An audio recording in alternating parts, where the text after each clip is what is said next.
Hello friends, welcome back to drama explain in Hindi. हम वापस आए हैं आपका फेवरेट शो विंसेंजो लेके। तो आज हम डिस्कस करेंगे विंसेंजो का एपिसोड 5। वेयर हाउस जलाने के बाद चायन के साथी मिस्टर नाम और बाकी लोग उसे और विंसेंजो को गुड बाय कहकर चले जाते हैं। उनमें से कुछ लोग चायन को बहुत प्यार से गले मिल के जाते हैं। म्यूंगी और मिस्टर हान आपस में बात कर रहे होते हैं कि बाबल का तो बहुत नुकसान हुआ होगा, आखिर ऐसा कर कौन सकता है। मिस्टर हान बोलते हैं ये नुकसान नहीं, सुनामी है, आगे सोचो क्या करना है। हांसो जुन्नू को बोलता है कि मुझे बदला लेने का एक मौका दीजिए सर, मैं उन्हें ढूंढकर ऐसी सजा दूंगा कि वो मौत की भीख मांगेंगे। जुन्नू उसे चुप करता है और बोलता है कि जरा ये बताओ कि तुम उन्हें ढूंढोगे कैसे। अपनी आवाज नीचे करके बात करो मुझसे, अपनी औकात में रहो। लोग तुम्हें चेयरमैन बोलने लगे हैं तो तुम्हें क्या लगा तुम सचमुच में चेयरमैन हो। वो उसको गला दबा के बोलता है तुम बस मेरी हाथों की कठपुतली हो और कठपुतली अपना दिमाग नहीं चलाती कभी, समझ गए। हांसू बोलता है छोड़ दीजिए, मैं समझ गया। जुन्नू कहता है कि तुम्हें यह बोलना है कि आग लगने की वजह इलेक्ट्रिकल ओवरहीटिंग है, किसी ने जलाया नहीं है। फिर भी स्टॉक प्राइसेस तो गिरने वाले हैं, तो जल्द से जल्द बोर्ड मेंबर्स की मीटिंग बुलाओ और वुसांग से वही कहना जो मैंने तुम्हें समझाया है, समझ गए। छोटे भाई अब बस घर जाओ। हांसो गाड़ी में बैठकर गुस्से में बोलता है कि अच्छा है, मैं सिर्फ एक कठपुतली हूँ, जब चाहूंगा तब मैं डोर काट दूंगा। विंसेंजो और चायन छत पर सेलिब्रेट कर रहे होते हैं और चायन बोलती है हमें ध्यान रखना होगा, अगर हम इसी तरीके से पटाखे फोड़ते रहे तो वो हमें जल्दी पकड़ लेंगे। विंसेंजो कहता है इसीलिए हमें तरीका बदलना पड़ेगा। हम कानून और अदालत जिसमें हम माहिर हैं उसी का इस्तेमाल करेंगे। चायन कहती है पर कानून के खेल में तो वो लोग भी हमसे ज्यादा माहिर हैं। विंसेंजो कहता है जीत का मजा लेने के लिए हमें उन्हें उन्हीं के खेल में हराना पड़ेगा। चायन बोलती है तुम कोरिया में वकालत नहीं कर सकते। विंसेंजो कहते हैं कि मैं नहीं, पर तुम तो कर सकती हो। चायन हंसने लगती है और बोलती है कि ताकि सारे दुश्मन तुम्हारे बदले में मेरा ही गला पकड़े, मैं ही खतरे में पड़ूं, मैं ही सारे खतरे उठाऊंगी। विंसेंजो कहता है मैं छिपा रहूंगा तभी तो वार कर पाऊंगा। चलो अब आगे की सोचते हैं। चायन बोलती है अच्छा चलो, मैं तुम्हें बताती हूँ कि हमें आगे क्या करना है। तुम क्या आगे करने वाले हो। विंसेंजो कहता है अब तुम मेरा दिमाग कब से पढ़ने लग गई। चायन बोलती है कि मैं कोई साइकिक थोड़े हूँ, पता है बाबेल के काले कारनामों के बारे में मैं सबसे ज्यादा जानती हूँ। हमें बाबेल की सबसे मजबूत सब्सिडरी कंपनी, जिसकी वजह से उनके स्टॉक प्राइसेस आसमान को छू रहे हैं और जिसने इंसानियत दांव पर लगाई हुई है, बाबेल केमिकल्स को निशाना बनाएंगे। मोंग का दोस्त उसे मिलने आता है और उसकी नाक से खून निकलने लगता है। वो बाबेल केमिकल्स का एम्प्लॉय होता है। वो लोग बचपन को याद करके अपने हंस रहे होते हैं। हांसो जिम में एक्सरसाइज कर रहा होता है, तभी विंसेंजो उसकी मदद करता है और बहाने से बात करने लगता है कि मैं आपका बहुत बड़ा फैन हूँ, आप तो बाबेल के चेयरमैन जान हांसू है ना। वो बातों बातों में कुछ इंग्लिश बिजनेसमैन की स्ट्रैटेजी और बुक का जिक्र करता है, जिस पर हांसो उसकी हाँ में हाँ मिलाने लगता है। फिर वो कहता है मैं तो सभी की किताबें पढ़ता रहता हूँ। विंसेंजो कहता है कि सुना है कल आपकी फैक्ट्री में आग लग गई थी, सुनकर बड़ा दुख हुआ सर। मैंने अखबार में पढ़ा है कि वह आग जानबूझ के लगाई गई थी। हांसो कहता है कि आग एक इलेक्ट्रिकल एक्सीडेंट की वजह से लगी थी और अखबार पर भरोसा मत करा करो, वो लोग फेक न्यूज फैलाते हैं। विंसेंजो जाते जाते कहता है ये तो पक्का बॉस नहीं है। जुनू एक्सरसाइज करते करते न्यूज देख रहा होता है कि बाबेल के शेयर बहुत ज्यादा नीचे गिर गए हैं क्योंकि अफवाह है कि आग जानबूझ के लगाई गई थी। वो चायन को फोन लगाता है। चायन भी एक्सरसाइज कर रही होती है और चायन उसे बोलती है कि मेरे जाने से तुम बड़े खुश होंगे, अब तो कोई रोक टोक करने वाला नहीं है। जुनू बोलता है कि मैं तो जिस दिन से आप गई हो आपको मिस करता रहता हूँ। चायन बोलती है जब तुम वहां पार्टनर बन जाओगे ना, तुम्हारे पास इन सब के लिए टाइम नहीं होगा। वो पूछते हैं क्या आपने बाबेल फार्मास्यूटिकल्स में आग की न्यूज देखी। चायन अपनी खुशी छुपाते हुए बोलती है अरे हाँ देखो, सारा सामान जल गया, मेरे ख्याल में तो उनका टाइम आ गया था, इतने बुरे काम किए हैं। जुन्नू कहते हैं सही बात है, इसी को कुदरत का इंसाफ कहते हैं। फोन डिस्कनेक्ट करने के बाद जुन्नू कहता है इसका मतलब आपने मुझे सजा दी है। चायन विंसेंजो से कहते हैं तुम हांसो से मिलने क्यों गए थे। विंसेंजो कहते हैं कि दुश्मन टीम के बॉस से मिलकर मुझे चैन मिलता है। चायन बोलती है सबके अजीब अजीब तरीके होते हैं सुकून पाने के, वैसे तुम्हें क्या लगा। विंसेंजो कहते हैं कि हांसो बॉस नहीं है, मैंने दो फेमस बिजनेस लीडर के कोट उसके सामने नाम बदल बदल के बोले पर उसे समझ ही नहीं आया, वो पकड़ ही नहीं पाया। चाइंग बोलती है इसलिए वो दिमाग से खाली लगता था। पर फिर असली बॉस कौन है। विंसेंजो कहते हैं कि माफिया की लड़ाई में तो दोनों के बॉस आमने सामने आ जाते हैं खुद ही, ताकि बातचीत से चीजें सुलझा सके। अब इस कंडीशन में असली बॉस को बाहर निकालने का बस यही एक तरीका है। चाइंग बीच में बोलती है, उसकी कठपुतली को हटाना पड़ेगा। विंसेंजो इम्प्रेस हो जाता है और बोलता है कि तुम तो माफिया के सारे तरीके जानती हो। चाइंग बोलती है, मैंने तो पहले ही कहा था यहाँ के लोग माफिया जितने ही खराब है, और अब हांसो से मैं उगलवाऊंगी कि वो कठपुतली है या नहीं। उधर म्यूंगी को विंसेंजो की धमकियां याद आ रही होती हैं। इतने में मिस्टर हान बताते हैं कि मैं इटली में पता किया है, विंसेंजो का बैकग्राउंड बिल्कुल साफ है। म्यूंगी कहती है, बहुत ज्यादा साफ दिखने वाली चीजों में कुछ गड़बड़ होती है, तुम्हें वो नहीं पता क्या? मिस्टर हान कहते हैं, इसलिए मैंने कुछ और सीक्रेट एजेंट को भी बोला है, वो पता करके बताएंगे। म्यूंगी कहती है, कुछ तो अजीब है, और वो विंसेंजो से मिलने के लिए निकल जाती है। म्यूंगी चायन के ऑफिस पहुंचती है। वहां चेयर पर मिस्टर नाम बैठे होते हैं। वो पूछती है, क्या आप ही विंसेंजो का सानो है? मिस्टर नाम इटालियन में बोलते हैं, हाँ। अब वो पलटता है तो उसकी बेवकूफी देखकर म्यूंगी हैरान रह जाती है और कहती है कि तुम विंसेंजो तो नहीं हो सकते, तुम्हारी हिम्मत कैसे हुई मेरे से झूठ बोलने की? वो तोहफे में लाया हुआ पौधा उसको देती है और धमकी देती है कि अब तुमने गाना गाया तो मैं तुम्हारा मुंह फाड़ दूंगी। वो बाहर निकलती है। उसे चायंग और विंसेंजो आते हुए दिखते हैं। चायंग उसे देख के विंसेंजो से पूछती है, क्या तुमने आवाज बदलकर इसे धमकाया था? विंसेंजो कहता नहीं। हाय हेलो करने के बाद म्यूंगी पूछती है कि तो ये है मिस्टर विंसेंजो कसानो? जो सिर झुकाता है। और चायंग बोलती है कि आज इनके टॉन्सिल्स में सूजन है तो बात नहीं कर पाएंगे।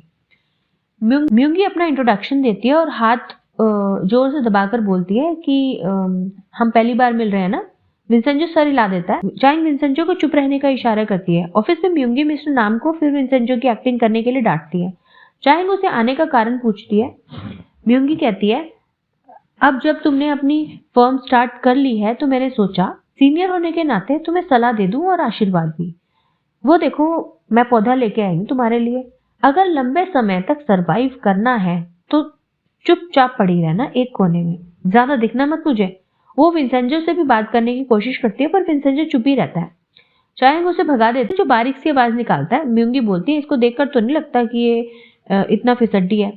वुसांग में मिस्टर हान हंसो की सिफारिश पर जुनवू का प्रमोशन कर देते हैं, उसे पार्टनर बना देते हैं। विंसेंजो, चायंग और मिस्टर नाम बाबेल फार्मास्यूटिकल के केस को डिस्कस कर रहे होते हैं और उसे बर्बाद करने का प्लान बना रहे होते हैं।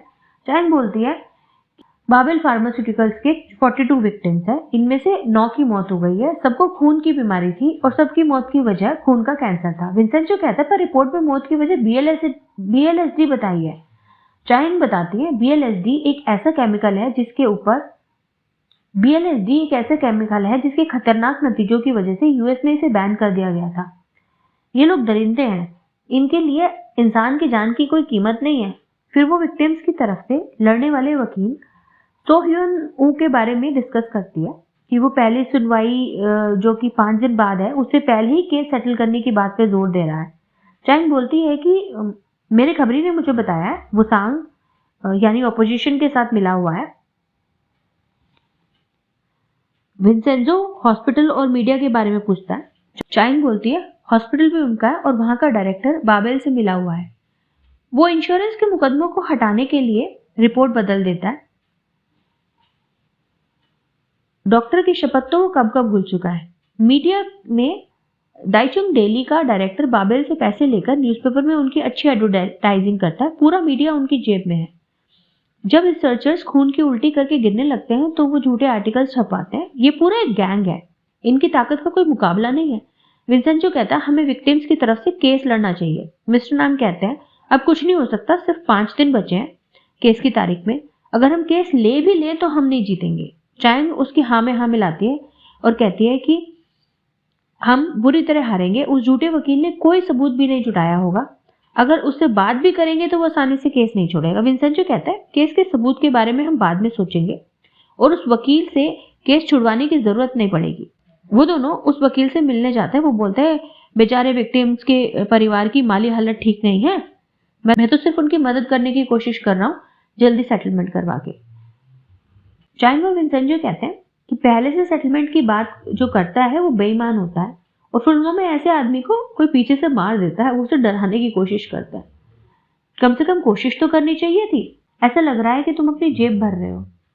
विंसेंजो उसका ऑफिस चेक कर रहा होता है। चाइंग उसे बातों में लगा के रखती है। वकील बहाने बनाने लगता है। विंसेंजो कहता है बातें माफ की जा सकती है, धोखेबाजी नहीं। धोखेबाज इंसान झूठे दिखावे करता है। चाइंग बोलती है आसान भाषा में समझाऊं तो कल ये केस से रिजाइन कर देना। और ये केस मुझे ट्रांसफर कर देना। वकील कहता है अगर मैं ऐसा ना करूं तो? विंसेंजो कहता है तो दोस्त मैं तुम्हें एक ऐसी जगह भेज दूंगा जहां तुम्हारी आवाज कोई नहीं सुन पाएगा, तुम जो मर्जी बोलते रहना। वकील कहता है हाँ तो ठीक है, मैं तुम लोगों को पहचान गया हूँ, तुम मेरा केस छीन कर पैसे बनाने की सोच रहे हो। चायंग बोलती है केस तो हम छीन रहे हैं और लड़ने के लिए। विंसेंजो कहता है और जीतेंगे भी। वो लोग धमकी देके वहां से चले जाते हैं। हांसो अपनी कंपनी के सारे सीनियर मैनेजमेंट को तीखा खाना खाने की बिना पानी के सजा देता है।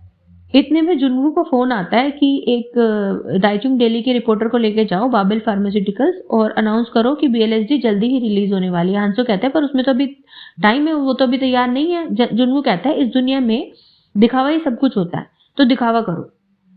जैसे बॉडी बिल्डर स्टेरॉइड लेकर अपनी अच्छी बॉडी का दिखावा करते हैं वैसे ही।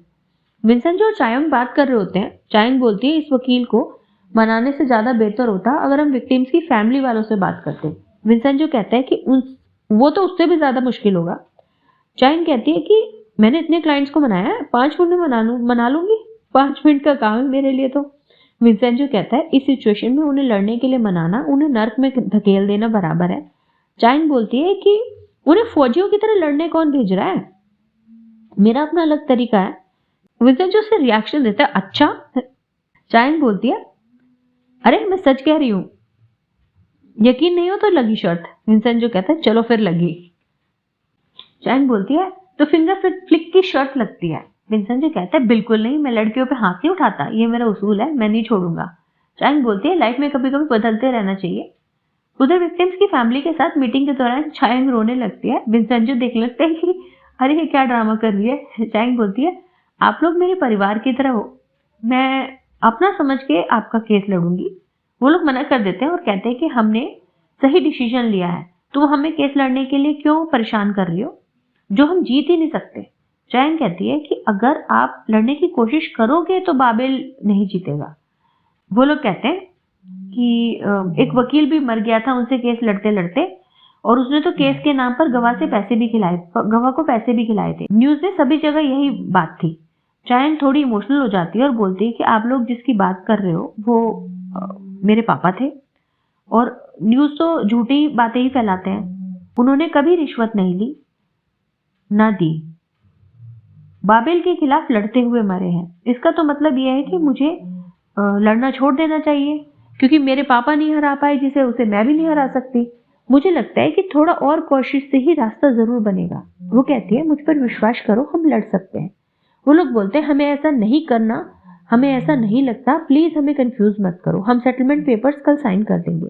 इतने में विंसेंजो बीच में जोर से स्पीकर पर पुलिस हॉर्न बजा देता है और स्पीकर से आकर कहता है कि आप इसलिए नहीं जीत सकते क्योंकि आपके पास हमारे जैसे वकील नहीं थे।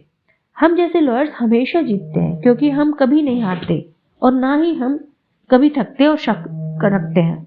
अगर आप हमें मना कर देते हैं तो आप जीत का मौका भी गवा देंगे। बाबेल फार्मास्यूटिकल्स पे हांसो मीडिया और एम्प्लॉयज के सामने बीएलएसडी की मार्केट लॉन्च की अनाउंसमेंट करता है और वहां पर एक एम्प्लॉय से मिलता है जो उसके ऊपर खून की उल्टी कर देता है। ये एम्प्लॉय वही है जो मॉन्ग का दोस्त था, उससे मिलने आया था। उधर बिल्डिंग के इटालियन रेस्टोरेंट में गुंडे खाना खाने आते हैं। सभी टेनेंट्स बड़े डरे हुए होते हैं, वो तमाशा करने के लिए खाने में कील ढूंढकर ड्रामा करते हैं। इतने में विंसेंजो आ जाता है और उन्हें जाने के लिए कहता है। वो मारपीट पर उतारू हो जाता है। विंसेंजो फिर उन्हें मारता है। रेस्टोरेंट का ओनर नुकसान के लिए परेशान हो रहा होता है कि इतनी तोड़फोड़ हो गई। विंसेंजो अपने पैसे देके उसे नुकसान उसका भर देता है। ऑफिस पहुंचने पर मिस्टर नाम बताते हैं कि वो ब्लाइंड डेट पे जा रहे हैं। इतने में चायंग को याद आता है कि मैं तो फिंगर फ्लिक की शर्ट हार गई थी। पीछे मुड़कर देखती है विंसेंजो तैयारी कर रहा होता है। वो कहती है तुम तो लड़कियों पे हाथ नहीं उठाते थे गेम में भी, तुम्हारे उसूल है। विंसेंजो कहता है पर तुमने कहा था, ठीक है तुम कर सकते हो। वो उसे बुलाता है, वो डरी हुई होती है, वो गुस्से में आकर कहते ठीक है मार लो। विंसेंजो उसे देखता रह जाता है और मार नहीं पाता। चायंग बोलती है क्या हुआ? विंसेंजो कहता है गलती से छूट गया, अगली बार देखते हैं। अब इस बात का तो पता नहीं कौन शर्ट जीता, बट ऐसा लग रहा था कोई जीत के भी हार गया। ये तो आप ही डिसाइड कर सकते हैं कौन जीता कौन हारा। विंसेंजो बहाने से पेपर्स देखने चला जाता है। इतने में जुनवू चाइंग से मिलने आता है। वो उसे बताता है कि उसका प्रमोशन हो गया और अब उसे इंटर्न की जगह पार्टनर बना दिया। चाइंग बोलती है इसी खुशी में मैं तुम्हें आज स्पाइसी खाना खिलाने चलती हूँ। विंसेंजो आने के लिए मना कर देता है तो जुनवू बोलता है कि इटली के लोग स्पाइसी खाना नहीं खा सकते। चाइंग जाते जाते बोलती है इसके बस का नहीं है। विंसेंजो को ये बात बहुत बुरी लग जाती है। वो आ जाता है और बोलता है कि इटली के लोग बहुत स्पाइसी खाना खा सकते हैं और जुनवू और विंसेंजो के बीच बहस हो जाती है कि कौन कितने लेवल का स्पाइसी खाना खा सकता है। वहां दोनों की हालत खराब होती रहती है खाते खाते और चाइंग उनके खाने में स्पाइस डालती रहती है पर कोई पीछे नहीं हटता। जुनू कहता है अब आप दोनों साथ में काम कर रहे हो तो चाइंग का ध्यान रखना वो परेशानी में ना पड़े। आपको देखकर लगता है कि आप बाहर से तो बहुत सोफिस्टिकेटेड हो पर अंदर से उतनी सख्त और क्रूअल भी। रेस्टोरेंट के बाहर चाइंग को फोन आता है और वो विंसेंजो को लेके चली जाती है। जुनू देखता रहता है कि दोनों की क्या बॉन्डिंग है। मॉन्क अपने दोस्त से मिलने हॉस्पिटल जाता है। वहाँ डॉक्टर उसे बताता है कि उसे एक टाइप का ब्लड कैंसर है। वो चाइंग को फोन करके बुलाता है। मॉन्क हॉस्पिटल की सारी बातें बताता है। विंसेंजो कहते हैं कि बीएलएसडी पर काम करने की वजह से ऐसा हुआ है। वो लोग आपस में डिस्कस कर रहे होते हैं कि कितना अच्छा आदमी था, खाली टाइम में आकर सबकी कितनी मदद करता था। चाइंग बोलती है हम पूरी कोशिश करेंगे कि उसके साथ कुछ गलत ना हो। विक्टिम्स का वकील अपने ऑफिस पहुंचता है तो वहाँ बुद्धिस्ट मॉन्क प्रे कर रहे होते हैं विक्टिम्स की फैमिली के साथ। बाहर चाइंग उसे केस से हटने के लिए क्लाइंट की तरफ से नोटिस दिखाती है। वो कहती है कि तुमने वुसांग से रिश्वत ली थी। वो कहते हैं तुम्हारे पास सबूत क्या है। चाइंग कहती है मैं पहले वहां काम करती थी, मुझे पता है। बैकग्राउंड में दिखाते हैं कि कैसे चाइंग ने अपने जूनियर से इन्फॉर्मेशन निकलवाई और उस रिकॉर्डिंग को विक्टिम्स की फैमिली को दिखाकर केस लिया। विंसेंट जो बताता है कि कैसे उसने उसका पैसा निकाल कर डोनेट कर दिया। विंसेंजो और चाइंग वुसांग जाते हैं और बताते हैं कि वो केस हम लड़ रहे हैं। विंसेंजो की आवाज सुनकर म्यूंगी को धमकी याद आती है। मिस्टर हान उसे कहते हैं तुम जानते नहीं हो कि कोरिया में इतनी बड़ी बेवकूफ़ी का क्या अंजाम होता है, तुम बुरी तरह फंस जाओगे। विंसेंजो कहता है अगर तुम मुझे जानते होते तो बेवकूफ़ तो बिल्कुल नहीं समझते, न कहते। फंस तो तुम गए हो। म्यूंगी पूछती है कि सेटलमेंट का कोई टर्म्स है क्या तुम्हारे। चाइंग कहती है बाबेल विक्टिम्स की फैमिली से ईमानदारी से माफ़ी मांगे और जायज़ मुआवजा दे। विंसेंजो कहता है और बीएलएसडी का प्रोडक्शन रोक दे। म्यूंगी कहती है रहने दो, ये तो नहीं होगा। मिस्टर हान कहते हैं तुम तो मेरी लॉ फॉर्म बंद करवाने पर तुले हो। चाइंग कहती है माफ करना अगर तुम्हें ऐसा लग रहा है तो। विंसेंजो कहता है मानना या नहीं मानना ये आप लोगों की मर्जी है, पर यह बात याद रखना कि आज़ादी की कीमत होती है। म्यूंगी मिस्टर हान से कहती है कि अब से सब बाबेल के केस में हैंडल करूंगी, सबको बता देना। जुनवू विंसेंजो को कहता है कि आपको चायंग को रोकना पड़ेगा, बाबेल के लोग बहुत खतरनाक है। विंसेंजो कहता है मैं ऐसा नहीं करूंगा। जुनवू बहुत मनाने की कोशिश करता है पर वो नहीं मानते। उनके जाने के बाद जुनवू बोलता है चायंग तुम्हें और छूट तो नहीं दे सकता मैं। रात में छत पर चायंग और विंसेंजो बात कर रहे होते हैं। चायंग विंसेंजो से बोलती है कि मैंने बिल्कुल नहीं सोचा था कि म्यूंगी खुद मैदान में आएगी, अब आएगा असली मजा। विंसेंजो बोलता है तुम जीत सकते हो। चायंग कहती है कि उसने तो अभी अभी फर्म ज्वाइन की है, उसे मुश्किल होगी। विंसेंजो कहता है हाँ मुश्किल तो होगी, तुम्हारे हारने के 90% चांस है। चायंग कहती है नहीं, चांस तो हमेशा से 50-50% ही है। विंसेंजो कहता है लड़ने से पहले अपने दुश्मन की 3 बातें समझो, उसकी काबिलियत, उसका लालच और उसका कमीनापन। चायंग कहती है तो मैं कोई कम थोड़े ना हूं, मुझ में भी काबिलियत और जुनून है। विंसेंजो कहता है तुम्हारी काबिलियत और लालच ही दूसरों को नुकसान पहुंचाने नहीं देती। परेशान मत हो, पहली हियरिंग में केस जीतना हमारा मोटिव भी नहीं है। चायंग बोलती है तो सेकंड हियरिंग में तो मुश्किल और ज्यादा बढ़ जाएगी। विंसेंजो कहता है अगर हम नहीं जीत सकते तो हम ऐसा कुछ करना पड़ेगा कि कोई ना जीते और कोई ना हारे। इस बार तुम्हें मेरी एडवाइस माननी पड़ेगी। चायंग कहती है मैं 8 साल से वकील हूँ, मुझे किसी की सलाह की जरूरत नहीं। विंसेंजो कहता है मैं तुम्हारे एक्सपीरियंस को नकार नहीं रहा, यह सलाह तजुर्बा नहीं देता, मैं तुम्हें बताऊंगा कैसे बनते हैं असली विलन। चायंग कहती है ठीक है, इस बार मैं तुम्हारी बात मान लेती हूँ, पर आगे चलकर राय देने की बारी मेरी होगी और तुम्हें मेरी बात माननी पड़ेगी। विंसेंजो मान जाता है और चायंग बोलती है मुझे लगता है मिस्टर सौ वकील साहब मजे में होंगे। दिखाते कि उस वकील को विंसेंजो ने एक सुनसान आइलैंड पे पहुंचा दिया होता है, कुछ फिशिंग नेट्स और गाजर के बीज के साथ। विंसेंजो चायंग और मिस्टर नाम से कहता है कि कभी कभी माफिया के कसिनो में प्रोफेशनल गैम्बलर्स भी आ जाते हैं। जैसे ही वो एक बड़ा अमाउंट जीतने वाले होते हैं तो पता है माफिया क्या करता है। मिस्टर राम कहते हैं बाहर ले जाकर हाथ पैर तोड़कर भगा देते होगा। विंसेंजो कहता है आजकल के टाइम में ऐसा नहीं हो सकता। तो चायंग बोलती है तो वो गेम को रद्द कराने की कोशिश करते हैं। विंसेंजो कहता है बिल्कुल सही।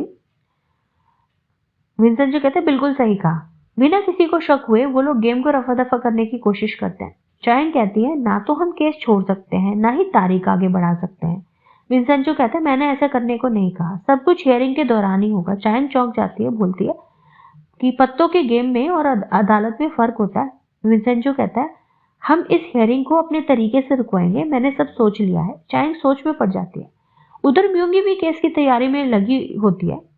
विंसेंजो कहता है हम बस तैयार हैं। चायन पूछ रही है बाबल को हराने के बाद तुम्हारा अगला प्लान क्या है? विंसेंजो कहते हैं कुछ नहीं, प्लाजा का काम करके मैं यहाँ से चला जाऊंगा। मेरे गुस्से को कम करने के लिए इतना बहुत होगा। चायन बोलती है तुम आगे कोरिया में रुकोगे या नहीं? विंसेंजो कहता है मुझे इस देश से कोई लगाव नहीं है, मैं जल्दी चला जाऊंगा। चायन बोलती है जरूर, ये तो तुम्हारी लाइफ है। दोनों एक दूसरे को कुछ बोले बिना कुछ सोच रहे होते हैं। इतने में बिल्डिंग का ड्राई क्लीनर आकर विंसेंजो का सूट आयरन करके देता है। रेस्टोरेंट वाला उन्हें उसके लिए ब्रेकफास्ट बनाता है। बुद्धिस्ट मॉन्क प्रेयर कर रहे होता है। चायन अपनी गाड़ी की चाबी भूल जाती है। विंसेंजो कहता है मेरी गाड़ी में चलते हैं, जंग में हमेशा तरीके से जाना चाहिए। उधर कोर्ट के बाहर म्यूंगी रिपोर्टर्स को बताती है क्योंकि वो लोग कमजोर हैं इसका मतलब ये नहीं है कि वो सही हैं। वो इस बात का फायदा उठा रहे हैं और सभी अमीरों को बदनाम करने की कोशिश कर रहे हैं। इतने में विंसेंजो और चायन की बड़ी स्टाइलिश एंट्री होती है। सभी रिपोर्टर्स और म्यूंगी की टीम देखती रह जाती है।